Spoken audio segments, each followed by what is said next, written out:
దేవుడు మనకందరికీ ఒక నూతన దినాన్ని దయచేసిన దేవాతి దేవునికి, మీట్లో ఉన్న వాళ్ళందరికీ నా హృదయపూర్వక వందనాలు చెల్లించుకుంటున్నాను. నిజమేనండి, అందరము సంవత్సరం యొక్క ఆఖరిలో ప్రవేశపెట్టినాము. మరి సంవత్సరం అంతా దేవుడు మనల్ని ఎన్నో రీతిలుగా ఆదుకుని ఆదరించి తన కృపాక్షేమములు, శాంతి సమాధానం దయచేసిన దేవునికి కృతజ్ఞాస్తులు చెల్లించుకుంటున్నాను. మరి ఈ నెల అందరికీ తెలుసు, మనమందరము ఎంతగానో మరి చిన్న మన పిల్లలు చిన్నప్పుడు ఉన్నప్పుడు ఆసక్తి వయసు అయిన తర్వాత మనకి పోతుంది. చిన్నప్పుడు ఉంటే పిల్లలు ఉంటే అది చేసుకోవాలి ఇది చేసుకోవాలని ఎంతో ఆశతో అన్ని పనులు మనము చేసుకుంటా ఉంటాము. మరి పట్టణముల కన్నా సిటీస్ లో కన్నా మరి పల్లెటూరులో గ్రామాల్లో చాలా ఉత్సాహంతో ప్రతి వీధిలో లైట్లు వేసుకుని స్టార్లు కట్టుకుని మరి ఎంతో సంతోషంగా ఈ క్రిస్మస్ పండుగ జరుపుకుంటారు. నిజమే, మరి వాళ్ళ యొక్క సంవత్సరంకి ఒక్కసారి క్రిస్మస్ చేసుకునే దానికన్నా ప్రతిరోజు మనం ఆ ప్రభువుని మన హృదయమును మనం ఆహ్వానించుకొని ఆయన నామాన్ని గణపరిస్తే ఇంకా పరిశుద్ధాత్మ దేవుడు మనం చేసే కార్యాలను బట్టి ఆయన ఇంకా ఎక్కువగా సంతోషిస్తాడు. కాబట్టి ఈ నెలలో ఇది క్రిస్మస్ పండుగ ఒక్కరోజు చేసుకునే పండుగ కాదు. మనం అందరం చూస్తున్నాము, నవంబర్ 25వ తారీఖు నుంచి స్టార్ట్ అవుతుంది ఈ క్రిస్మస్ వేడుకలు. ఒక నెల పాటుగా ప్రతి ఊర్లో ప్రతి సంఘంలో అందరూ దీని గురించి, ఈ పండుగ గురించి ఆచరిస్తారు. ఇంకా ఎన్నో సంబరాలు చేసుకుంటా ఉంటారు. అప్పటి నుంచి నవంబర్ నుంచే రెడీ అవుతా ఉంటారు ఈ క్రిస్మస్ పండుగ కొరకు. ఈ పండుగ ఒక వంశానికి గాని, ఒక ప్రాంతానికి గాని, ఒక కులమునకు గాని సంబంధించింది కాదు. క్రీస్తు విరోధి అయిన దేశాలు కూడా, పాకిస్తాన్, చైనా, రష్యాలో కూడా ఈ పండుగలు జరుపుకుంటారు. గాంధీ జయంతి వచ్చి ఇండియాలో మాత్రమే జరుపుకుంటారు. అబ్రహాం లింకన్ ఆయన మాత్రం అమెరికాలో మాత్రమే జరుపుకుంటారు. కానీ క్రిస్మస్ ప్రపంచమంతా ఆచరించే పండుగ. దీనికి కొన్ని కారణాలు మనము లేఖనం నుండి చూడవచ్చును. ఇది మొట్టమొదటిగా మనం చూసినట్లయితే ఇది అకస్మాత్తుగా వచ్చిన పండుగ కాదు. ఇది ఒక ప్రణాళికమైనది. ఆది కాండము నుంచి బైబిల్ చివరి పుస్తకం వరకు యేసు ప్రభువుని గురించి చెప్పబడింది. ఆమె సంతానమునకును స్త్రీ సంతానమునకును వైరము కలుగునని. ఇది మనము ఆది కాండము 3వ అధ్యాయము 15వ వచనములో చూస్తున్నాము. ఇది ఒక రక్షణ ప్రణాళిక. యేసు ప్రభువు స్త్రీ యందు పుట్టి ఆయన మనలను ఒక ఉన్నతమైన స్థానములో తీసుకురావాలని ఆయన ఒక ఉద్దేశము. ఎంతో మంది ప్రవక్తలు మరి న్యాయాధిపతులు వచ్చారు. వాళ్ళు కూడా యేసు ప్రభు పుట్టక ముందే ఎన్నో సంవత్సరం నుంచి వాళ్ళకి ప్రవచనంలో ప్రవచించారు. కన్యక గర్భవతి అయి కుమారుని కనును, యేసు ప్రభు అని ఆయనకి పేరు పెడతారు. ఇశ్రాయేలు ఏలబోవు రాజు మీలో నుండి వచ్చునని చెప్తారు. నక్షత్రము యాకోబులో ఉదయించని మనం చూస్తున్నాము. ఆయన యూదా వంశములో వస్తాడని, అంతేకాకుండా యేసు ప్రభు పుట్టిన 700 సంవత్సరాలకు ముందే ఆయనను గురించిన ప్రవచనములు లేఖనములు మనము చూస్తున్నామండి. కాబట్టి ఈ క్రిస్మస్ పండుగ ఇది అకస్మాత్తుగా వచ్చింది కాదు. ఇది ఒక ప్రణాళికమైనది. దేవుని యొక్క ప్రణాళిక, దేవుని యొక్క ఉద్దేశము. రెండవదిగా మనం చూసినట్లయితే ఆయన పుట్టుక ద్వారా ప్రపంచ చరిత్ర రెండుగా విభజింపబడింది. ఎట్లా అంటే, చిన్న వయసులో మనం అందరము స్కూల్లో చదువుకున్నామండి హిస్టరీ. దాంట్లో ఏముంటదంటే క్రీస్తు శకము, క్రీస్తు పూర్వము అని మనం చూస్తున్నాము. ఇది ఎవరి గురించి చెప్పబడింది? ఎంతో మంది గనులు ఎన్నో గొప్ప కార్యాలు చేశారు, ఎన్నో రాజ్యాలు పరిపాలించారు, కానీ వారి గురించి చెప్పబడలేదు. అందుకే మనము before Christ, after Christ, BC, AC అంటాము. కాబట్టి ఇది ఒక ప్రపంచ చరిత్రను విభజించిన ఒక పండుగ. అంతేకాకుండా తర్వాత మనం చూసినట్లయితే పాపుల కొరకైన పండుగ. నిజమేనండి, ఆ పరిశుద్ధుడైన దేవుడు ఆయన నాకెందుకులే, నేను బాగున్నాను, తండ్రి కుడిపార్శ్వం ఉన్నాను, హాయిగా ఉండొచ్చు అని అనుకోలేదండి ఆయన. కానీ ఆయన మెయిన్గా ఈ లోకానికి వచ్చింది ఆయన పుట్టుక. ఎందుకంటే మనందరి పాపముల నిమిత్తమై ఆయన సమస్తమును విడిచిపెట్టి ఈ లోకానికి వచ్చాడు. కాబట్టి ఇది పాపుల కొరకైన పండుగ. పాపులను రక్షించుటకు యేసుక్రీస్తు లోకంలోకి వచ్చిన వాక్యము నమ్మదగినది, అయోగ్యమైనది, పూర్ణాంగీకారమునైనది ఉన్నదని మనము బైబిల్ లేఖనములో మనం చూస్తున్నామండి. కాబట్టి మేము పాపులము కాదు, మేము పరిశుద్ధులమే, మేము గుడికి వెళ్తున్నాము, మేము కానుకలేస్తున్నాము, వాక్యం చదువుతున్నాము, పాటలు పాడుతున్నాము అని చెప్పొచ్చు మనం. కానీ లేఖనములో ఏముందంటే రోమా 3:11 11 నీతివంతుడు లేడు, ఒక్కడును లేడు, గ్రహించువాడెవడును లేడు, అందరిని పాపము చేసి దేవుడు అనుగ్రహించు మహిమను పొందలేకపోతున్నారని మనం అక్కడ లేఖనములు మనం చూస్తున్నాం. అందరు త్రోవ తప్పి ఏకముగా పనికి మాలిన వారైరి, మేలు చేయువాడు ఒక్కడు లేడు అని మనం అక్కడ చూస్తున్నామండి. కాబట్టి ఆయన పుట్టుకలో ఉన్న గొప్ప మర్మం ఏంటంటే, ఈ సత్యము మనం తెలుసుకుంటేనే నేను ఒక పాపిని, ఆయన పరిశుద్ధుడు, నేను ఆయనకి చేరాలంటే, నా జీవితం ఎలాగ మారాలంటే యేసు ప్రభు దగ్గరికి వెళ్తేనే ఒక నూతన సృష్టిగా నేను మారుతాను అని మనం తెలుసుకుంటేనే, ఆ సత్యాన్ని మనం గ్రహించుకొని మన మనోనేత్రాలు వెలిగింపబడితేనే ఆ క్రిస్మస్ యొక్క సత్యాన్ని మనం తెలుసుకుని ఆత్మతో సత్యముతో ఆ పండుగను మనము ఆచరించగలమండి. కాబట్టి ఆ పరిశుద్ధుడైన దేవుడు సమస్తమును విడిచిపెట్టి ఈ లోకానికి వచ్చి మనల్ని ఒక పరిశుద్ధులుగా, ఒక పరిపూర్ణమైన స్థితిలో తీసుకురావాలని ఆయన అక్కడ పశువుల పాకలో ఆయన అక్కడ జన్మించినట్లు మనం చూస్తున్నామండి. ఇంకొకటి ఏంటంటే, ఈ పండుగ మామూలుగా అందరూ చేసుకోవలసిన పండుగ. ఎందుకంటే ఇది ఒక పరలోక సంబంధమైన పండుగ. యూదుల ఆచార ప్రకారము మగపిల్ల పుడితే ఆ ఊరి వారందరూ వచ్చి అక్కడ సందడి చేస్తారండి. కానీ ఆయన యెరూషలేము నుండి ఎవరు వచ్చి పాటలు పాడలేదు, నజరేతు నుంచి వచ్చి ఎవరు సందడి చేయలేదు, బెత్లెహేము నుంచి వచ్చి ఎవరు హడావిడి కూడా చేయలేదు. కానీ ప్రభువు దూత మొట్టమొదటిగా పొలములో ఉన్న గొర్రెల కాపరులకు సువర్తమానము తెలియజేసిందండి. జ్ఞానులు ఇంటి లోపలికి వచ్చి ఆ శిశువు దగ్గర సాగిలపడి పూజించి తమ పెట్టెలు విప్పి ఆయనకు కానుకలు సమర్పించినారు. ఆ జ్ఞానులు వారి జ్ఞానము చేత కాక, ఫరో యొక్క ఆజ్ఞకు భయపడక, దేవుని చేత బోధింపబడిన వారై మరి ఒక మార్గమున తమ దేశమునకు వెళ్ళిరి. పరలోక సైన్య సమూహము ఆ దూతతో కూడా ఉండి సర్వోన్నతమైన స్థలములో దేవునికి మహిమయు, ఆయనకిష్టులైన మనుషులకు భూమి మీద సమాధానము కలుగునగా కానీ దేవునికి స్తోత్రము చేయుచుండెను. కాబట్టి పరలోక సైన్య సమూహము ఆయన పుట్టినప్పుడు పరలోకంలో కూడా సంతోషించారండి.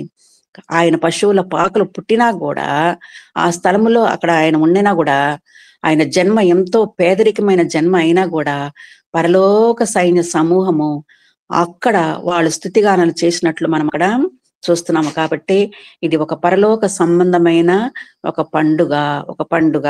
ఎందుకంటే ఆ జ్ఞానులు మరి ఆ రోజుల్లో వాళ్ళు ఎంతో జ్ఞానము కలిగి ఎన్నో పుస్తకాలు వాళ్ళు చదువుకుని జ్ఞానము సంపాదించుకున్న వాళ్ళనే హేరోదు పిలిచి అక్కడ ఏ రాజు ఎక్కడ పుట్టాడని అడిగినప్పుడు వాళ్ళు వెళ్ళి ఆ నక్షత్రమును కనుగొని దాని ద్వారా వాళ్ళు ప్రయాణం చేసి అక్కడ ఆ రాజును చూచి సాగిలపడి పూజించి ఆ ప్రభువుకు ఆ శిశువుకు కావలసిన తగిన వస్తువులు తీసుకుని వచ్చి ఆ 3 వస్తువులు కూడా కరెక్ట్ అయిన ఆ ప్రభువుకి సంబంధించిన వస్తువులే వాళ్ళు తీసుకుని వచ్చి ఆయనను గణపరిచినట్లు మనం అక్కడ చూస్తున్నాము. కానీ మరలా హేరోదు రాజు మీరు వెళ్ళి చూసి రండి, నేను కూడా వెళ్తానని చెప్పినప్పుడు వాళ్ళు దేవుని చేత బోధింపబడిన వారై, నిజమేనండి, ఆ ప్రభువుని కలిగినప్పుడే, ఆయన దర్శనము పొందినప్పుడే దేవుడు మనకు ఒక నూతన జ్ఞానము, నూతన శక్తి, నూతన బలమును మనకు దయచేస్తాడండి. ఈ లోకం వైపు మనం చూడకుండా దేవుని వైపు చూస్తూ ఆయన ఆత్మను కలిగి ఇంకా ఎక్కువగా ఆయన ఆరాధించే భాగ్యాన్ని, ఆయనతో సహవాసం చేసే భాగ్యాన్ని, ఆయన చిత్తమును గురితిరిగే భాగ్యాన్ని దేవుడు మనకు అందరికీ దయచేస్తాడండి. కాబట్టి మనం ఎల్లప్పుడూ లోకము చేత, మనుషుల చేత, బంధువుల చేత కాకుండా దేవుని చేత బోధింపబడిన వారమైనట్లయితేనే ఈ లోకములో మనం దేవుని చిత్తమును మనం గుర్తిరిగి ఆయనకిష్టులుగా, ఆయన నమ్ముకున్న బిడ్డలుగా మనం ఈ లోకంలో జీవిస్తే అప్పుడే ఆయనకిష్టులైన వారికి భూమి మీద సమాధానము కలుగునగాక అని అటువంటి గొప్ప సమాధానాన్ని దేవుడు మనకు అందరికీ దయచేస్తారండి. అంతేకాకుండా ఇది ఒక పరిశుద్ధమైనది. ఆయన జన్మ చాలా చాలా పరిశుద్ధమైనది. ఎందుకంటే కన్య అయిన మరియ గర్భంలో జన్మించాడు.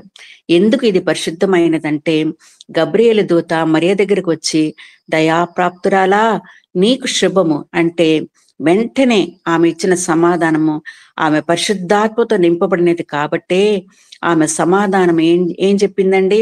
ఆ యవన కాలంలో, ఆ చిన్న వయసులో మరి ఒక కన్యక ఆమె ఇచ్చిన సమాధానం ఏందండి? నేను పురుషుని ఎరుగని దానను, ఇది ఎలాగూ సాధ్యము? బైబిల్ గ్రంథంలో వారు ఏకము కాకమునుపు అంటే ఇది దేవుని యొక్క ప్రణాళిక, దేవుని యొక్క ఉద్దేశము. అందుకే ఎంతో మంది స్త్రీలు ఆ రోజుల్లో ఉన్నా కూడా, ఎంతో మంది మా గర్భంలో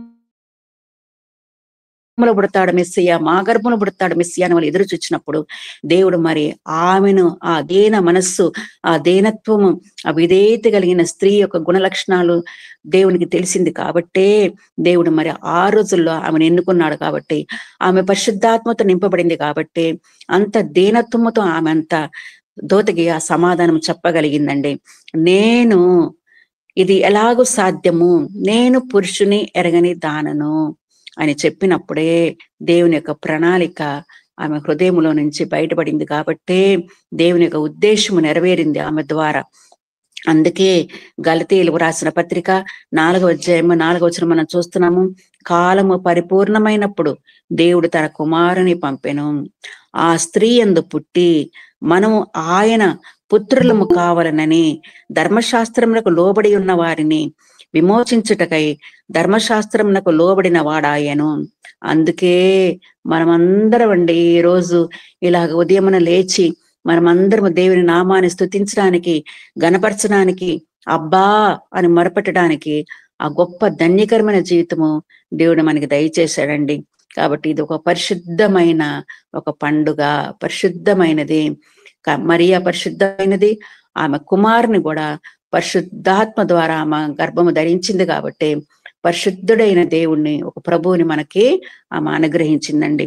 కాబట్టి ఈ క్రిస్మస్, ఈ పండుగ మనం ఆచరించేటప్పుడు ముఖ్యంగా మనం తెలుసుకోవాల్సిన విషయములు ఏంటంటే, ఇది ఒక ప్రపంచ చరిత్ర రెండుగా విభజించిన ఒక పండుగ, పాపుల కొరకైన ఒక పండుగ, పరిశుద్ధమైన ఒక పండుగ, ఇది ఒక ప్రణాళికమైన పండుగ, ఇది ఒక పరలోక సంబంధమైన పండుగ అని మనము తెలుసుకుంటున్నామండి. అంతేకాకుండా క్రిస్మస్ పండుగ ద్వారా, ఆయన పుట్టుక ద్వారా మనం ముఖ్యంగా మనం నేర్చుకోవాల్సింది, మన ఒక్కొక్కళ్ళ వయసు ఎంతెంతో ఉండొచ్చు, కానీ ఎన్నో క్రిస్మస్లు మనము డిసెంబర్ 25వ తారీఖు రాగానే ఏందో హడావిడి పరిగెత్తడం, ఆ పని చేసుకోవడం, ఈ పని చేసుకోవడం, ఎంతో హడావిడిగా ఉంటామండి. ముఖ్యంగా పిల్లలు ఉన్న ఇంట్లోనే చాలా హడావిడిగా ఉంటారు. కాబట్టి ఈ పండుగ మనం చేసుకునేటప్పుడు ఆయన రాకడ బహు సమీపం ఉన్నది, ఆయన వాగ్దానం నెరవేరుతున్న రోజుల్లో మనం జీవిస్తాం కాబట్టి ఒక సత్యాన్ని మనం తెలుసుకోవాలా. దేవా, నీ పుట్టుక మేము చేసుకున్నప్పుడు తండ్రి నాయన, దీంట్లో మాకు వచ్చే ఆశీర్వాదాలు ఏంటి ప్రభువానైనా, ఇంకా ఎక్కువగా మేము ఎలాగ నీ కొరకు మేము జీవించాలి ప్రభువా, నువ్వు మా కొరకు సమస్తమును చేసి ముగించినావు తండ్రి నాయన, ఇంకా జీవించినంత కాలము ప్రభువానైనా నీ చిత్తమును గుర్తెరిగే బిడ్డలుగానైనా నీ యొక్క అడుగుజాడలు నడుచుకునే ప్రభువా, ఎల్లవేళలా ప్రభువా నీ నామమును గణపరిచి, నువ్వు పరిశుద్ధుడు కాబట్టి తండ్రి నాయన మేము కూడా తండ్రి నాయన పరిశుద్ధమైన జీవితం ఎలాగ జీవించాలి ప్రభువా అని మనము ఆయన వైపు చూస్తూ ఆయన చిత్తమును గుర్తెరిగి ఒక ఆధ్యాత్మికమైన పండుగ మనం చేసుకుంటేనే ఆ పరిశుద్ధాత్మ దేవుని యొక్క ప్రణాళిక నెరవేరుతుందండి. అప్పుడే ఆయన మనల్ని చూచి ఆయన సంతోషపడతాడండి. కాబట్టి ఆయన పుట్టుక ద్వారా దేవుడు ఎన్నో ఆశీర్వాదాలు మనకు దయచేశాడండి. ఆయన పుట్టుక ద్వారా ఎన్నో సత్యాలు మనకు తెలుసు. ముఖ్యంగా క్రిస్మస్ వచ్చిందంటే మత్తయి సువార్త 2వ అధ్యాయము, లూకా సువార్త 1వ అధ్యాయం 2వ అధ్యాయము మనం చదువుతాము. ఎందుకంటే అక్కడే మరి ఆ రోజుల్లో మరి 4 సువార్తలు వ్రాయబడినప్పుడు వీళ్ళిద్దరే ఎక్కువగా దేవుని యొక్క పుట్టుకను గురించి అక్కడ వ్రాసినట్లు ఎన్నో సత్యాలు మనం చూస్తున్నామండి. కాబట్టి దేవుడు అబ్రహాంతో కూడా ఒక వాగ్దానం చేసినాడండి. ఏం వాగ్దానం చేశారండి?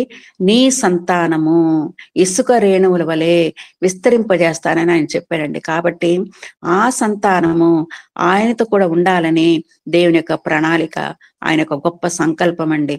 కాబట్టి మనము ఆయన పోలికలో ఆయన రూపంలో చేసిన మనము ఆయనతో మనం ఎల్లప్పుడూ సహవాసం చేయాలా, ఆయన నామాన్ని గణపరచాలా, ఆయన లేఖనములు ధ్యానించాలా అనే దేవుని యొక్క ఉద్దేశం అండి. కాబట్టి ఈ రోజు మనం చూసుకున్నట్లయితే ఆ ప్రభువు మనకిచ్చిన ఆశీర్వాదాలు ఏందంటే, ఆయన పుట్టుక ద్వారా మనం పొందుకున్న మనమందరము, అది ప్రపంచమైనా, ఏ ప్రజలైనా, ఏ జాతి అయినా, ఏ ప్రదేశమైనా, ప్రతి ఒక్కరికి ఆయన చెప్తున్నానండి, ఇదిగో నేను ఇచ్చే ఆశీర్వాదాలు ఇది మీకు అని ఆయన మనకు వాగ్దానం చేస్తున్నానండి. మొట్టమొదటిగా మనం చూసినట్లయితే యోహాను సువార్త 1వ అధ్యాయము 12వ వచనంలో, తను ఎందరు అంగీకరించిరో వారందరికీ, అనగా తన నామమందు విశ్వాసముంచు వారికి దేవుని పిల్లలగుటకు ఆయన అధికారము అనుగ్రహించెను. దేవుని పిల్లలగుటకు ఆయన అధికారము అనుగ్రహించెను. నిజమేనండి, ఈ లోకంలో మనం పుట్టినప్పుడు తల్లిదండ్రులు ఎంతగానో మనల్ని ప్రేమిస్తారు, కానీ ఆ కొంతవరకే ఆ ప్రేమను మనం చూడగలము. కానీ మన ప్రభు ఎల్లవేళలా అనుక్షణము తన ప్రేమను మన మీద ఆయన కుమ్మరిస్తున్నాడని మన లేఖనంలో మనం చూస్తున్నామండి. నిజమేనండి, ఆయన ప్రేమను చూపే దేవుడు కాదు, కానీ కుమ్మరించే దేవుడు, తన ప్రేమను మన మీడల కుమ్మరించే దేవుడు. కాబట్టి అందుకే పరలోకమందున్న మా తండ్రి అని మనము ప్రార్థన చేస్తున్నామండి. అవునండి, ఆయన ఎంత దూరంలో ఉన్నా కూడా ప్రతి నిమిషం మనతో ఉండి మన ప్రార్థనలు ఆలకించే దేవుడండి. ఈ లోకములో తండ్రిని పరిచయం చేసే గ్రంథం ఏదైనా ఉందంటే అది బైబిల్ గ్రంథమే. అందుకే ఆ ప్రేమను చూపించుటకు యేసు ప్రభు పరలోకమును విడిచి నరావతారిగా ఈ లోకమునకు వచ్చినట్లు మనం చూస్తున్నాము. కాబట్టి ఎవరు అంగీకరిస్తారో వారందరూ దేవుని కుమార్తెలుగా ముద్రీకింపబడతారండి అని స్పష్టంగా దేవుడు మనకు తెలియజేస్తున్నాడు. ఆయన పుట్టుక ద్వారానే మనము ఆయన కుమార్తెలుగా మనం అంగీకరింపబడ్డామండి. నిజమే, ఎంత గొప్ప ప్రేమండి. ఆయన ఎవరిని త్రోసివేసే దేవుడు కాదు, రండి రండి రండి అని పిలిచే దేవుడు. ఇదిగో నా చేతులు చాపుచున్నాను, దినమెల్లా నా చేతులు చాపుచున్నాను అని పిలిచే దేవుడండి. కాబట్టి అంత గొప్ప ప్రేమ గల దేవుని మనం కలిగి ఉన్నాము. కాబట్టి ఆయన పుట్టుక ద్వారా మనం తెలుసుకోవాల్సింది, ఎంత ప్రేమ కలిగిన దేవుడు, ఎవరిని కూడా త్రోసివేయకుండా అందరినీ తన బిడ్డలుగా, కుమార్తెలుగా స్వీకరించుకున్న ప్రభు ఈ లోకానికి మన కొరకు వచ్చాడండి. అంతేకాకుండా ఇంకొకటి మనం చూసినట్లయితే ఇంకొక ఆశీర్వాదం ఏంటంటే, కీర్తనల గ్రంథము 23వ అధ్యాయము 2వ వచనం మనకందరికీ తెలుసు. దావీదు మహారాజు చెప్పబడిన మాట, పచ్చిక గల చోట్ల ఆయన నన్ను పరుండజేయుచున్నాడు. యేసు ప్రభు వంశావళిలో దావీదు గారు ఆయన వంశావళిలో ఆయన వచ్చినా కూడా ఈ రాబోయే రాజు ఏం చేస్తారంటే, తన నమ్ముకున్న బిడ్డల్ని, తన కుమార్తెలుగా స్వీకరించుకున్న బిడ్డల్ని అందరిని ఎక్కడ పరుండ చేస్తారండి? పచ్చిక గల చోట్ల ఆయన పరుండ చేస్తాడని శక్తిగల మాట మరి ఆ దావీదు మహారాజు చెప్పినట్లు మనం చూస్తున్నాము. ఎందరైతే ఆయన వాక్యముతో నింపబడతారో వారందరూ దేవుని ఆత్మతో నింపబడతారండి. అంతేకాకుండా ఆయన పుట్టినప్పుడు పశువుల తొట్టిలో ఆయన పుట్టినాడు. ఎంతో పేదరికము, ఎటుతోచని పరిస్థితులు, మరి ఉండడానికి కూడా స్థలము లేని పరిస్థితిలో ఎంతో పేదరికములు ఆయన జీవించినా కూడా మనలను పచ్చిక గల చోట్ల ఉంచాలని ఆయన ఆశపడుతున్నాడండి. అందుకే ఆ పశువుల పాకలో జన్మించినాడంటే మనలను పచ్చిగల చోట్ల నడిపిస్తాడండి. శ్రేష్టమైన ఆహారంతో తృప్తిపరచబడి ఆయన వాక్యంలో మనం బలపడి ఒక పత్రికగా జీవించి ఆయనకు సాక్షులుగా జీవించాలని ఆయన అంత దీన స్థితిలో ఆయన పుట్టాడండి. అందుకే మనం రాసిన పాట కూడా ఒకటి ఉందండి, ఎంత దీనాతి దీనమో నా యేసయ్యా, నీ జననమెంత దయనీయమో, తలచుకుంటే నా గుండె తడబడి కరిగి కరిగి నీరగుచున్నది. ఎంత దీనాతి దీనమో యేసయ్యా, నీ సృష్టిలో ఈ లోకమే నీవు మాకు ఇచ్చిన సత్రమయ్యా, ఆ సత్రములో ఓ యేసయ్యా నీకు స్థలమే దొరకలేదయ్యా. ఎంత దీనాతి దీనము నా యేసయ్యా, నీ జననమెంత దయనీయమో, తలుచుకుంటే నా గుండె తడబడి కరిగి కరిగి నీరగుచున్నది. చల్లగాలిలో చాటులేక నలుమూలలా చలి పుట్టెనయ్యా, పసికందువై ఓ యేసయ్యా తల్లి ఒడిలోనే ఒరిగినావయ్యా.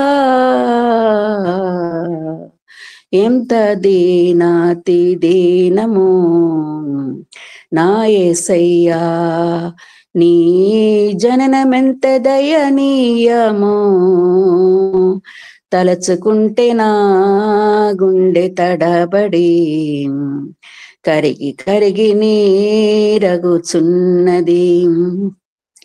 నిండు చూలాలు మరియమ్మ తల్లి నడవలేక సుడివడి పోయెనయ్యా, దిక్కుతోచకావో యేసయ్యా పశువుల పాకలో ప్రసవించెనయ్యా.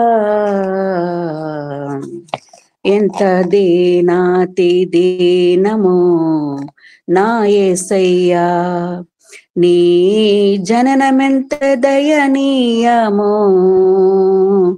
తలుచుకుంటే నా గుండె తడబడి కరిగి కరిగి నీరగుచున్నది. నిజమేనండి, ఆయన పుట్టుక ఎంత దీనాతి దీనమో. ఒక్కసారి మనం ఆ పశువుల పాక, మరి ఆయన పుట్టిన స్థలము, మరియమ్మ యోసేపు చేసిన ప్రయాణము, అవన్నీ మనం చూస్తుంటే నిజమే మన గుండె ఎంతో కరిగి కరిగిపోతుందండి. కాబట్టి అటువంటి దేని స్థితిలో పుట్టిన ఆ ప్రభువుని మనం ఎల్లప్పుడూ తలంచుకొని, దేవా నువ్వంత దీనుడైనా కూడా ప్రభా ఎంత స్థితి నాకు దయచేసి ఇటువంటి స్థితిలో నన్ను ఉంచిన దేవా, ఒక్కొక్క దినము ప్రభా నీ ఆశ్చర్య కార్యాల జీవితం జరిగిస్తూ తండ్రి నాయన, నీ వైపు చూడడానికి నాయన, నీ నామమును గణపరచడానికి ప్రభా ఇచ్చిన గొప్ప భాగ్యం కొరకు నీకు స్తోత్రం దేవా అని ఆయన జన్మదినాన్ని మనం ఎల్లప్పుడూ మనము ఇంకా ఎక్కువగా ప్రతిదినము స్మరణకు తెచ్చుకొని ఆయన దృష్టికి మనం అంగీకారంగా జీవించినట్లయితేనే పచ్చిక గల చోట్ల ఆయన మనం నడిపిస్తాడండి. శ్రేష్టమైన ఆహారంతో మనల్ని తృప్తిపరుస్తాడండి. కాబట్టి మనము ఆయన కొరకు ఒక గొప్ప పత్రికలుగా జీవించాలనే దేవుని యొక్క ఉద్దేశము.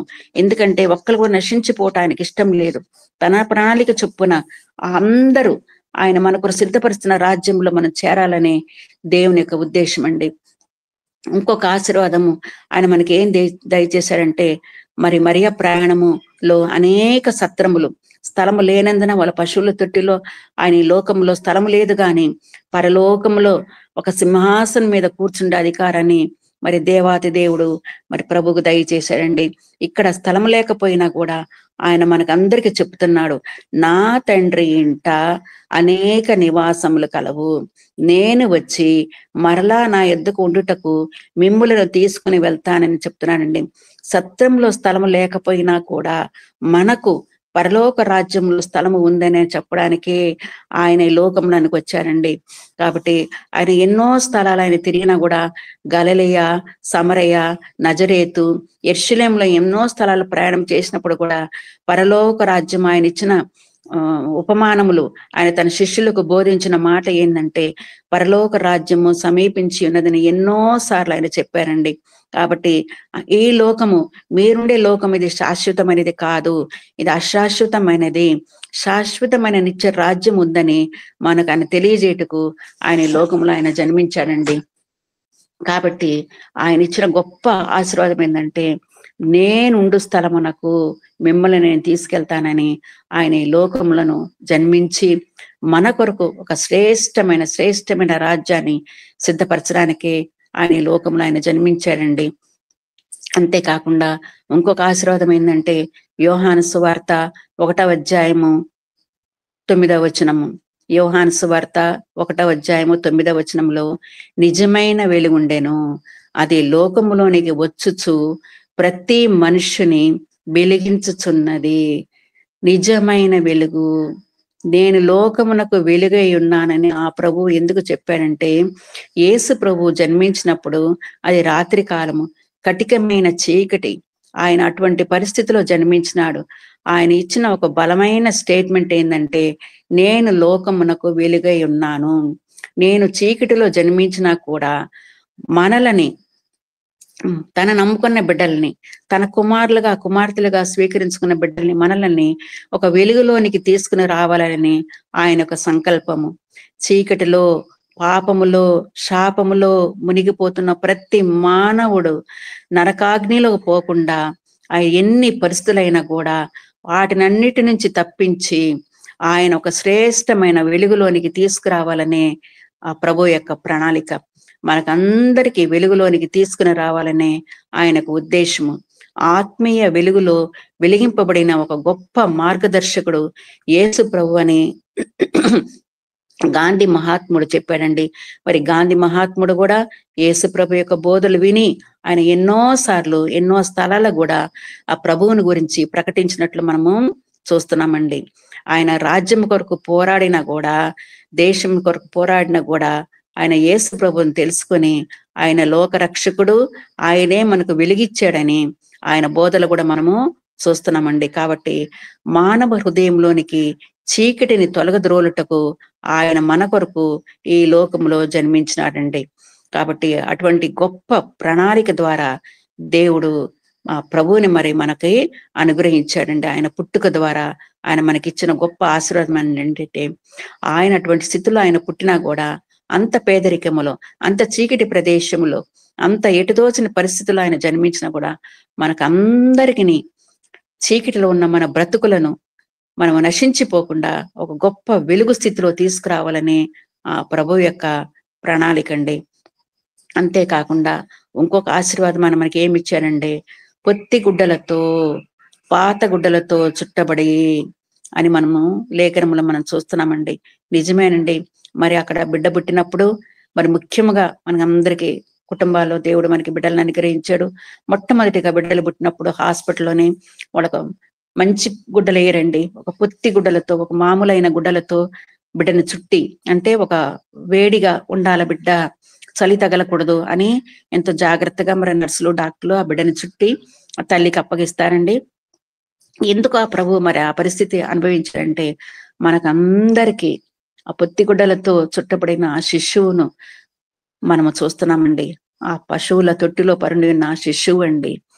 సత్రంలో స్థలం లేకుండా వాళ్ళు అటు ఇటు స్థలం అడిగినప్పుడు చివరిలో పశువుల తొట్టిలో పరుండబెట్టవలసిన పరిస్థితి ఆ ప్రభుకి ఏర్పడింది. మరి పొత్తి గుడ్డలతో చుట్టబడి అని మనం చూస్తున్నాం. నిజమేనండి. ఆయన పొత్తి గుడ్డలతో చుట్టబడినా కూడా మనకందరికీ ఒక గొప్ప ఆనందకరమైన పరిస్థితి ఆయన దయచేయాలని ఆయనకు ఉద్దేశం అండి. ఆయన పొత్తిగుడ్డలతో చుట్టబడినా కూడా మనకందరికీ రక్షణ వస్త్రము, నీతి అనే వస్త్రము, ఆనందకరమైన వస్త్రము ఆయన మనకు ధరింపజేయాలని ఆయన యొక్క పుట్టుకను మనం ఆచరిస్తున్నామండి. నిజమేనండి. ఆ పుట్టుక ద్వారా మనం నేర్చుకోవాల్సింది, ఆయన అంత పేదరికంలో ఆయన జీవించినా కూడా మనకి ఒక రక్షణ వస్త్రము ధరింపజేయాలని, ఎటుతోచిన పరిస్థితుల్లో మనం జీవిస్తున్నప్పుడు ఆ నరకాగ్నిలోనికి మనం పడిపోకుండా, మనం నాశనము కాకుండా తన బిడ్డలుగా ఉండాలని దేవుడు మనకి ఇచ్చే గొప్ప రక్షణ వస్త్రము ధరించుకొని ఆయనతో మనం ఎల్లప్పుడూ సహవాసము చేయాలని ఆ ప్రభు యొక్క ఉద్దేశం అండి. ఎందరైతే యేసు ప్రభు ఒక రక్తంతో కడుగుబడతారో వారందరికీ ఆయన నీతి వస్త్రము దయచేస్తారండి. అంతేకాకుండా తన బిడ్డలు కన్నీరు విడడం గాని, తన బిడ్డలు కృంగిపోవడం గాని ఆయనకి ఇష్టం లేదండి. దానికి ఆనంద రక్షణ వస్త్రముతో మనల్ని ఆయన ధరింపజేస్తారండి. నీతి వస్త్రము మన మీద కప్పి ఆ శాశ్వతమైన పరమరాజ్యమునకు మనల్ని తీసుకుని వెళ్ళాలని, తనతో ఎల్లప్పుడూ మనం సహవాసం చేసి ఆయన నామాన్ని మనం గనపరచాలని ఆ ప్రభు ఈ లోకంలో మన కొరకు జన్మించాడండి. తండ్రితో మనను సమాధానపరచుటకు ఈ లోకములో ఉన్న ఈ మలినమైన వస్త్రములతో కాక నీతి అనే వస్త్రము ధరింపజేసి తనతో మనల్ని సమానముగా ఆ సింహాసనం యొద్ద కూర్చుండబెట్టాలని దేవుని యొక్క ఉద్దేశం అండి. మత్తయి సువార్త 19వ అధ్యాయము 28వ వచనం మనం చూసినట్లయితే, మనుష్య కుమారుడు తన మహిమ గల సింహాసనం మీద ఆసీనుడై ఉండినప్పుడు తను వెంబడించిన మీరు నన్ను వెంబడించిన మీరు 12 సింహాసనం మీద ఆసీనులైన ఇశ్రాయేలు యొక్క గోత్రముల వారికి తీర్పు తీర్చుదురు అని మన ఆయనకు చెప్తున్నానండి. మనకు కూడా అంత అధికారం ఇస్తారంట. తీర్పు తీర్చే అధికారాన్ని కూడా ఆయన మనకు దయచేస్తారంట. కాబట్టే ఆయనకు ఉద్దేశం ఏంటంటే, మనం ఎప్పుడైతే ఆ రక్షణ వస్త్రం, నీతి వస్త్రం మనం ధరించుకుంటామో అప్పుడే మనం ఆయనని ఆరాధించగలము, ఆయన గణపరచగలము. ఆయనతో సమానముగా మనము కూడా 12 గోత్రముల వారితో కూడా మనము కూడా తీర్పు తీర్చే అధికారాన్ని కూడా దేవుడు మనకి దయచేస్తారండి. ఆయన ఈ లోకంలో జీవించినప్పుడు ఎన్నో నిందలు, ఎన్నో అవమానాలు, ఎన్నో మాటలు అనుభవించినా కూడా ఆయన కుమార్తెలైన మనము ఆనందముగా జీవించాలని ఆయన ఆనంద వస్త్రమును కూడా మనకి ధరింపజేయటకు ఆయన మన కొరకు ఈ లోకంలో ఆయన జన్మించాడండి.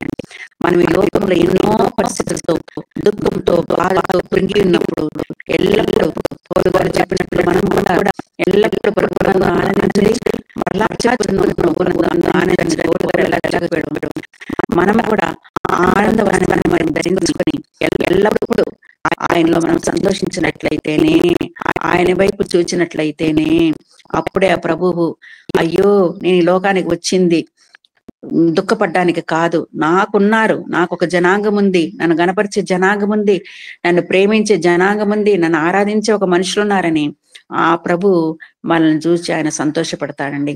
కాబట్టి ఆయన మనకి అంత దేని స్థితిలో ఆయన పుట్టినా కూడా, అంత ఏ పరిస్థితి, అంత పేదరికంలో ఆయన పుట్టినా కూడా మనకి ఆయన నీతి వస్త్రము, రక్షణ వస్త్రము, ఆనందాన్ని దయచేస్తాడని మనం తెలుసుకుంటున్నామండి. ఆయన పుట్టుక ద్వారా మనకి ఇచ్చిన గొప్ప ఆశీర్వాదం ఏంటంటే ఉచితమైన రక్షణను ఆయన మనకి దయచేశాడండి. అందుకే ఈ రోజు మనం అబ్బా తండ్రి అని మనం మొరపెట్టగలుగుతున్నాము. మన ప్రార్థనలు ఆలకిస్తాడు, మనకి సమాధానం దయచేస్తాడు, మనతో ఉంటాడని మనము ఆ గొప్ప నిరీక్షణతోనే ఆయన మనల్ని ఆరాధిస్తున్నామండి. ఆయన పుట్టుకను మనం చేసుకుంటున్నామండి. అంతేకాకుండా మీరు ఎటువంటి స్థితిలో అయినా కూడా నా యొద్దకు రండి అని పిలుస్తున్నాడు. కాబట్టి నశించిన దానిని వెతికి రక్షించుటకే ఆ ప్రభు ఈ లోకంలో మనందరి కొరకు ఆయన జన్మించాడండి. అంతేకాకుండా ఇంకొక ఆశీర్వాదం ఏంటంటే 2వ కొరింథీయులకు రాసిన పత్రిక 8వ అధ్యాయము 9వ వచనము. 2వ కొరింథీయులకు రాసిన పత్రిక 8వ అధ్యాయము 9వ వచనంలో, ఆయన ధనవంతుడై ఉండియు, ఆయన లోకములకు వచ్చినప్పుడు హేరోద్ అంటాడండి, రారాజుగా పుట్టిన వాడెక్కడ ఉన్నాడు అని. ఆయన ఈ లోకములో జీవించినంత కాలము ఆయనను పొగడం గాని, ఆయన కీర్తించడం గాని, ఆయన సన్మానించడం గాని, ఆయనకు శాలువాలు కప్పడం గాని, మాలలు వేయడం గాని మనం ఎక్కడ చూడలేదండి. ఆయన పుట్టుక నుంచి ఆయన సిలువ మరణం పొందినంతగా ఆయన ఎన్నో పేదరికము, ఆయన ఎంతో దేనస్థితి ఆయన అనుభవించాడండి. కాబట్టి ఆయన చెప్పిన మాట ఏంటంటే, మీరు తన దారిద్ర్యము వలన ధనవంతులు కావాలని మీ నిమిత్తము దరిద్రుడాయను. ఆయన ధనవంతుడై ఉండియు మీరు తన దారిద్ర్యము వలన ధనవంతులు కావాలని మీ నిమిత్తము దరిద్రుడాయను. నిజమేనండి, మన కొరకేనండి ఆయన ఈ లోకంలో అటువంటి పరిస్థితులు ఆయన జన్మించవలసి వచ్చింది. మనల్ని ఒక ధనవంతులుగా చేయాలని ఆయనకు ఉద్దేశము. అక్కడ ఆయన శిష్యులు కూడా, ప్రభువా నీకు స్థలం ఎక్కడ ఉంది అని అడిగినప్పుడు ఆయన ఇచ్చిన సమాధానము, నక్కలకు బొరియలుండెను, ఆకాశ పక్షులకు గూళ్ళుండెను గాని మనుష్య కుమారునికి తలవాల్చుకుంటగానే స్థలము లేదని ఆయన చెప్పినట్లు మనం లేఖనంలో మనం చూస్తున్నామండి. ఎందుకు ఆయన అంత దీన స్థితిలో జీవించినాడంటే, మనలను ధనవంతులుగా చేయుటకు. ఈ లోకము అశాశ్వతమైనది, పరలోక రాజ్యము శాశ్వతమైనది. ధనము ఉందని ఆయన ఈ లోకములో ఒక దీన స్థితి, ఒక పశువుల పాకలో పుట్టినట్లు మనము చూస్తున్నామండి. కాబట్టి శ్రేష్టమైన రాజ్యంలో మనకు సిద్ధపరచడానికి, మనం ఎల్లప్పుడూ ఆయనతో సహవాసం చేయడానికి, మనం ఈ లోకంలో ఆయన అంత మనం అంత ఉన్నత స్థితిలో ఉన్నా కూడా ఆయన మన కొరకు ఆ యొక్క దీన స్థితిని అనుభవించి మనలను ఒక ఉన్నత స్థితిలో తీసుకురావడానికని దేవుని ఒక ప్రణాళిక, ఆయన ఉద్దేశము. కాబట్టి అటువంటి దీన స్థితిలో ఆయన అక్కడ పుట్టినట్లు మనం చూస్తున్నామండి. అంతేకాకుండా ఎఫెసీయులకు రాసిన పత్రిక 5వ అధ్యాయము 2వ వచనములో, ఎఫెసీయులకు రాసిన పత్రిక 5వ అధ్యాయము 2వ వచనములో అక్కడ మనం ఏం చూస్తున్నామంటే, ఇక్కడ తన్ను తాను దేవునికి బలిగాను అర్పణముగాను అప్పగించుకొనెను. బలిగాను అర్పణముగాను. అసలు ఆయన జన్మించిన స్థలము మనం చూసినట్లయితే అది చాలా దుర్వాసనతో నిండిన స్థలము. ఎవరు కూడా అక్కడ కూర్చోడానికి ఇష్టపడరు, ఎవరు కూడా అక్కడ నివాసం చేయడానికి అక్కడ ఇష్టపడరు. ఆ స్థలము చూసి దాటిపోతారే గాని అక్కడ ఉండడానికి గాని, ఒక 5 నిమిషాలు అక్కడ కాలం గడపడానికి గాని ఎవ్వరు ఇష్టపడరండి. అటువంటి దుర్వాసన గల ప్రాంతంలో ఆయన అక్కడ జన్మించాడండి. ఆయన పశువుల తొట్టిలో జన్మించినా కూడా పరిశుద్ధముగా ఆయన జీవించాడు. అంతేకాదు పరిమళ వాసనగాను బలిగాను అర్పణగాను ఆయన తను తాను అప్పగించుకున్నాడండి. తనను తాను బలిగా అర్పణముగా ఉండుటకు ఆయన ఈ లోకములో పాపముతో శాపముతో బంధకములతో ఉన్న మానవుణ్ణి ఒక పరిమళ వాసనగా ఉండాలని, తన ప్రేమను అందరూ రుచి చూచి తెలుసుకోవాలని ఆయన ఈ లోకములో మన కొరకు జన్మించాడండి. ఎవరండి ఈ లోకంలో ప్రేమ చూపేవారు? శత్రువులను కూడా ప్రేమించే ప్రభువు అండి ఆయన. కాబట్టి ప్రేమ చల్లారిపోతున్న రోజుల్లో మనం జీవిస్తున్నాము. మనకు కూడా ఎవరైనా ఫోన్ చేస్తే చాలా భయపడతాము. అయ్యో ఏం సహాయం అడుగుతారు, ఏం అడుగుతారు అని భయంతో మనము, ఏందండి ఏం కావాలండి అని మనము ఎంతో భయంతో మనం మాట్లాడతాం. కాబట్టి అంత ఈ రోజుల్లో మనము జీవిస్తున్న రోజుల్లో కానీ ఆ ప్రభువు తన ప్రేమను ప్రతి నిమిషము మనడలా ఆయన చూపిన దేవుడండి. అంతేకాకుండా నేను మీతో సదాకాలం ఉంటానని చెప్పాడండి ఆయన. కాబట్టి తన ప్రేమను తన నమ్ముకున్న బిడ్డలెడల ఆయన ఎంతో దయతో ఇంతవరకు తన ప్రేమను మనలా చూపిస్తూ ప్రతి నిమిషము మనల్ని నడిపిస్తూ మనల్ని ఆదుకున్న దేవుడండి. కాబట్టి నేను మీతో ఉన్నాను, మీ ప్రార్థనలు చెవియొగ్గి ఆలకించే దేవుడు మనకున్నాడండి. అందుకే దేవుడు లోకమును ఎంతో ప్రేమించెను, తన అద్వితీయ కుమారునిగా పుట్టిన ప్రతివానైందు నశింపక నిత్య జీవము పొందినట్లు ఆ ప్రభువు లోకాల్లో మన కొరకు ఆయన జీవించారండి. కాబట్టి యేసు ప్రభు ఒక బలిగా అర్పణముగా తను తాను మనకు అందరి కొరకు సమర్పించుకొని మనకు ఒక మాదిరిగా ఉండటకు ఆయన ఈ లోకములో మన కొరకు ఆయన జన్మించారండి. శపింపబడిన మనకు ఒక ఆశీర్వాదమును కుమ్మరించాలని దేవుని యొక్క ప్రేమ, ఆయన కృప, ఆయన దయ ఉందండి. అందుకే ఈ లోకంలో ఆయన జన్మించాడండి. ఇన్ని ఆశీర్వాదం ఆయన ఇస్తానని వాగ్దానం చేశారండి. కాబట్టి మన అందరం ఒక నూతనమైన వ్యక్తిగా చూడాలని ఆయన ఆశపడుతున్నాడు. తన స్వరూపంలోనికి మనల్ని మార్చుకున్నట్టుకు మనము సత్యవంతులుగా మనం జీవించాలని ఆయనకు ఉద్దేశం అండి. ఎందుకంటే ఆయనే నిజమైన దేవుడు, నిత్య జీవమనై ఉన్నాడు. ఒక ఆత్మ సంబంధమైన క్రీస్తు పుట్టుకను మనం ఆచరించి జయజీవితం మనం జీవించినట్లయితే మన పేరు కూడా జీవ గ్రంథంలో వ్రాయబడి ఉంటుందండి.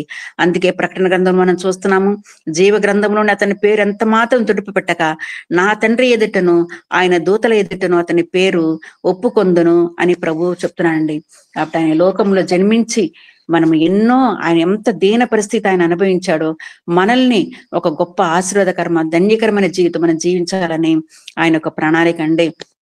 కాబట్టి కొత్త దుస్తులతో ఇల్లు అలంకరణ చేసుకుంటూ ఎంతో డెకరేషన్ తో కాదండి, ఆయన ఇప్పుడు వస్తే ఆయన మన హృదయంలో మనకు చోటు ఆయన వస్తే మన హృదయంలో ఆయనకి చోటు ఉందా, అది మనం ఫస్ట్ మనం అర్థం చేసుకోవాలి. దేవా నువ్వు పశువుల పాకలు పుట్టినా కూడా ప్రభా నేను నిన్ను చేర్చుకుంటాను ప్రభా, నా హృదయంలో నీకు స్థలం ఉంది తండ్రి, నైనా రా ప్రభు అని మనము ఆయన ఆహ్వానించుకోవాలండి. కాబట్టి ఈ పుట్టుక ద్వారా మనకు రక్షణ, నీతి వస్త్రము, ఆనందము, సంతోషము, సమాధానము దయచేసిన ఈ క్రిస్మస్ ని మనము ఎల్లప్పుడూ మనం ఆచరిస్తూ ఆయన నామాన్ని గణపరిచినట్లయితేనే మన కొరకు మరణించిన ఒక నూతన సృష్టిగా మనం జీవించినప్పుడైతేనే ఆయన మనల్ని చూసి ఆయన సంతోషపడతారండి.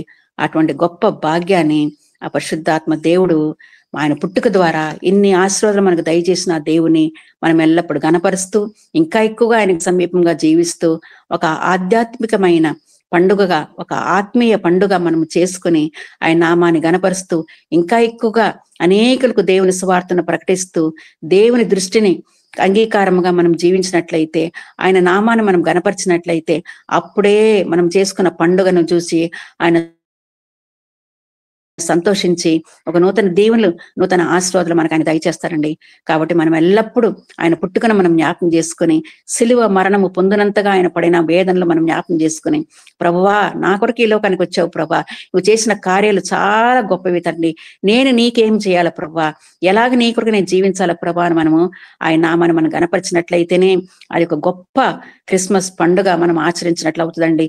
అటువంటి గొప్ప ఆశీర్వాదాలని దేవుడు మనకు దయచేశాడు కాబట్టి మనము కూడా అటువంటి జీవితము జీవించి దేవునికి ఇష్టమైన పండుగ మనం చేసుకుని ఆయన నామాన్ని గనపరిచినట్లయితే, అప్పుడే ఆ పరిశుద్ధాత్మ దేవుడు మనం చేసే కార్యాలను చూసి ఆయన సంతోషపడతాడండి. కాబట్టి ఎటువంటి గొప్ప ఆశీర్వాదాలు దయచేసిన దేవునికి మనం ఎల్లప్పుడూ కృతజ్ఞాస్తులు చెల్లిస్తూ, ఇంకా ఎక్కువగా మన విశ్వాసం స్థిరపడి బలపడి ఆయన నామాన్ని గనపరిచే భాగ్యాన్ని పరిశుద్ధాత్మ దేవుడు మనకందరికీ దయచేయునుగాక. ఆమేన్, ఆమేన్, ఆమేన్. ఆమేన్, ఆమేన్.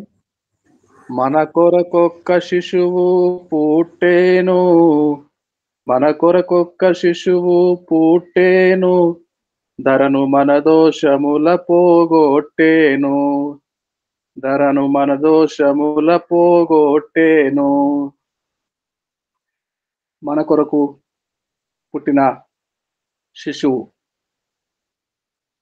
చరిత్రను మార్చివేయటానికి గొప్ప గొప్ప అరిస్టాటిల్, గెలీలియో, ప్లాటో, ప్రపంచ మేధావులెందరో, గ్రీస్ ఫిలాసఫర్స్ ఎందరో, వివేకానందుడు, పరమహంస, మోహన్ దాస్ కరమ్చంద్ గాంధీ, అనేకులు వచ్చిన ఎవరి కొరకు చరిత్ర విభజించబడలేదు. మన కొరకు పుట్టిన శిశువుకు మాత్రమే, రాజుకు మాత్రమే యేసయ్య, యేసు నామావతారి, యేసు రాజుకు మాత్రమే క్రీస్తుకు పూర్వము, క్రీస్తుకు శకము.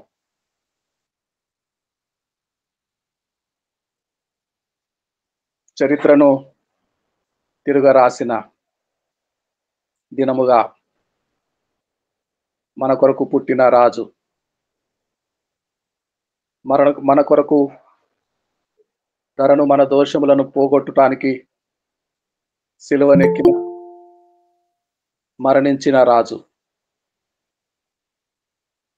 మన కొరకు పుట్టిన వానికి పుట్టుక దినం ఉన్నదండి, జనన దినం ఉన్నది, మరణ దినం ఉన్నది. అయితే పుట్టిన వారందరూ వారికి, యేసురాజుకి ముందుగా పుట్టిన వారికి అందరికీ, యేసురాజుకి తర్వాత పుట్టిన వారందరికీ పుట్టిన దినము, మరణ దినము ఉన్నట్టుగా కామన్ దినమున్నట్టుగా మరొక దినము కూడా ఉన్నది.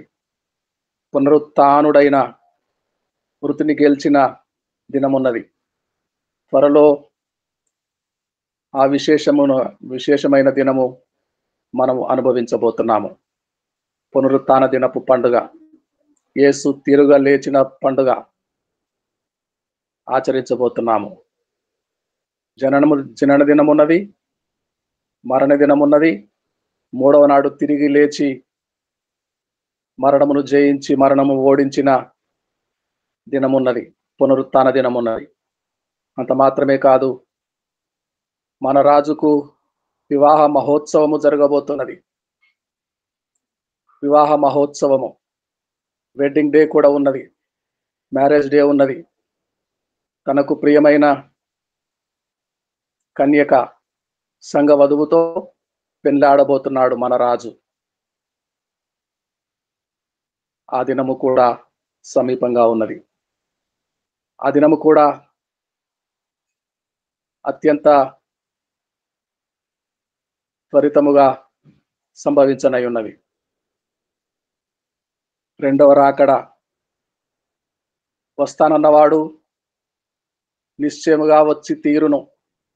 యూదా గోత్రపు కొదమ సింహము రీతి మొదట వచ్చినప్పుడు వదకు తేబడి మౌనుగా తలవాల్చుకున్న బలి యజ్ఞ పశువై మరణము పొందటానికే, లోకపాపములు భరించటానికే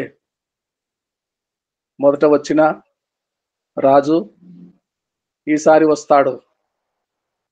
యూదా గోత్రపు కొదము సింహము రీతి బొబ్బరించుచు ఆర్భటించుచు తూర్పున పుట్టి పడమర మెరిసే వరకు ప్రపంచమంతటా సర్వలోకము ఆయనను చూచి రొమ్ములు కొట్టుకుంటారు. పుట్టిన దినమున్నది, మరణ దినమున్నది, పునరుత్థానుడై తిరిగి లేచిన దినమున్నది, పెళ్లి దినమున్నది, ప్రభు రాకడ దినము. బహు విశేషమైన దినములు మన రాజుకే ఒక్కనికి మాత్రమే ఉన్నాయి.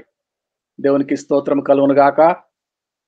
అట్టి పెండ్లి విందులో పాల్గొనుట ధన్యకరము. అట్టి పరలోక రాజ్యము వచ్చినప్పుడు, ప్రభు దినం వచ్చినప్పుడు, మన ప్రభు దినం వచ్చినప్పుడు, మన నాయన దినం మనకు కలిగే సంతోషము, మనకు కలిగే ఆనందము వర్ణింప శక్యము కానిది. దేవుడు అట్టి భాగ్యము మనకందరికీ విశేషముగా లుకింగ్ అంటూ జీసస్ ఈ కుటుంబానికి, సార్వత్రిక సంఘమునకు దేవుడు దయచేయునుగాక. జాన్సన్ గారు చిన్న ప్రార్థన చేస్తారు, క్లుప్తమైన ప్రార్థన. పరిశుద్ధుడా నాయనా, నీకే వందనములు తండ్రి. నా యేసయ్యా నాయనా, నీకే ఘనత, నీకే మహిమ, నీకే స్తుతి స్తోత్రం ప్రభా. అయ్యా ఇదిగో నాయన ప్రభా, కొన్ని జీవకరమైన మాటలను ప్రభా, అయ్యా నీ నైనా ప్రభా